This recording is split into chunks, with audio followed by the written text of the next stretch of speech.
what is the best class in SCP Roleplay? Well, obviously the choice is subjective, but I'll give you a rating for each class based on 4 factors. How well it fights, because there is a lot of combat in SCP Roleplay. How it roleplays, I mean it's in the title.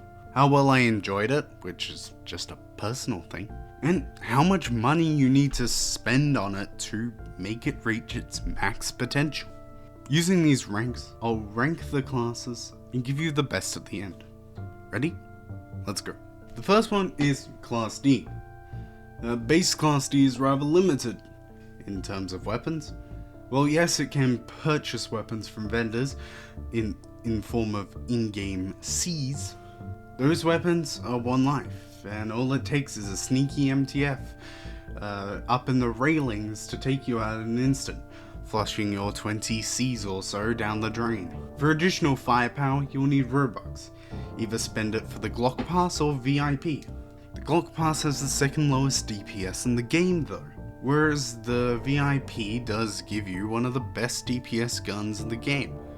However, it's a lot of Robux, the second most expensive pass in the game.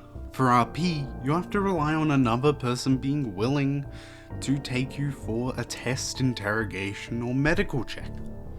D-Class is a very enjoyable role once you have VIP, as it becomes one of the top classes in combat in the game, while having access to almost all RP elements in the game. Overall, D-Class is good, but it's quite reliant on Robux and other people, so I'll give it a 7. Scientific Department has all of the negatives of Class D, without the bonuses that Class D gets from Robux. Science you must buy from vendors for weapons, unless you have Glock Pass, which we already brought up the problems with that. For RP, Science must rely on willing D classes, which they tend not to be that willing to throw their lives away. Scientists can be extremely enjoyable, because tests are the main way to roleplay in the game, but that's reliant on other people, and a lot of them don't want to cooperate. That's a 4. Medical Department.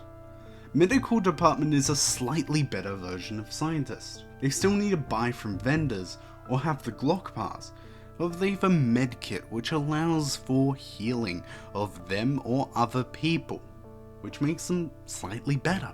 And D classes are more willing to participate in Medical Department roleplay, because they're not gonna die. However, they do get access to less roleplay opportunities. Overall, however, it's a 5. The last of the civil classes we have is Administrative Department. They have good firepower without having Robux, and spending Robux actually gives them a different kind of firepower. RP is pretty good.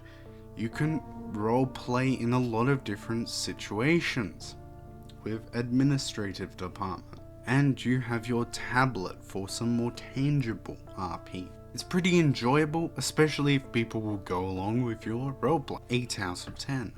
Security Department has some decent weapons.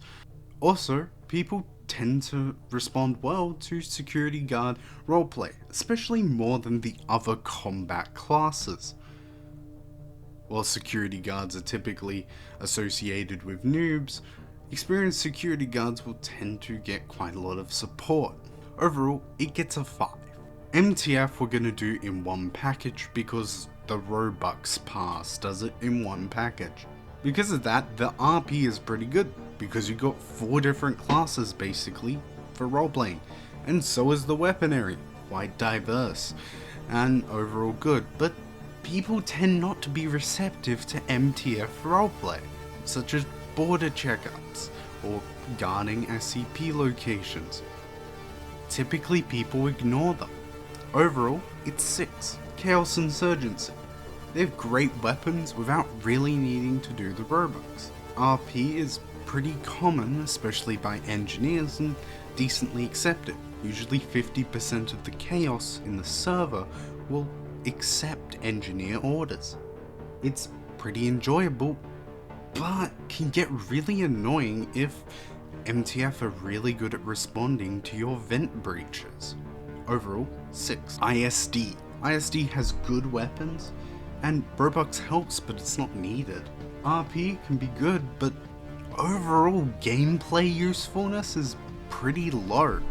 There's not many uses where an ISD is going to be needed or wanted. Overall, 5. Intelligence Agency.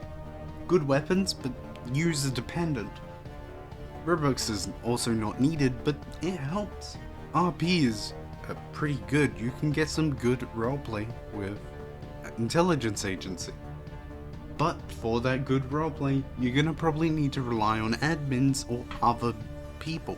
Overall, 5. Finally, Rapid Response Team. Rapid Response Team has good weapons, and the Robux makes their weapons more diverse. However, they probably have the lowest RP potential in the game. It's fun to be fast, but no one really cares about a Rapid Response Team RP, and there's not many areas where a Rapid Response Team can roleplay. Overall, 4. So in conclusion, in case you weren't keeping count of the numbers, I think Administrative Department is overall the best team in SCP Roleplay, and the game developers kind of already hint this. It's the final team you unlock, unless you didn't go through all the MTF stuff. It's the final team you unlock and you get level 4 at the same time. It's clearly meant to be the sort of final class, a fusion of scientist, medical department, and MTF. Overall, I think Administrative Department is probably the best team for the most amount of people. However, I want to know what your favorite or what you think the best team in SCP Roleplay is in the comments. Tell me, do you agree with some of these rankings? Do you think that the Robux requirement on D class is null and void? Do you guys buy from vendors a lot and so you don't have these problems? Do you think RRT's speed makes up for its lack of roleplay potential? Do you guys roleplay at all with these classes or just fight? Let me know in the comments. Anyway, I hope you have a lovely day, and I'll see you in another video. Goodbye.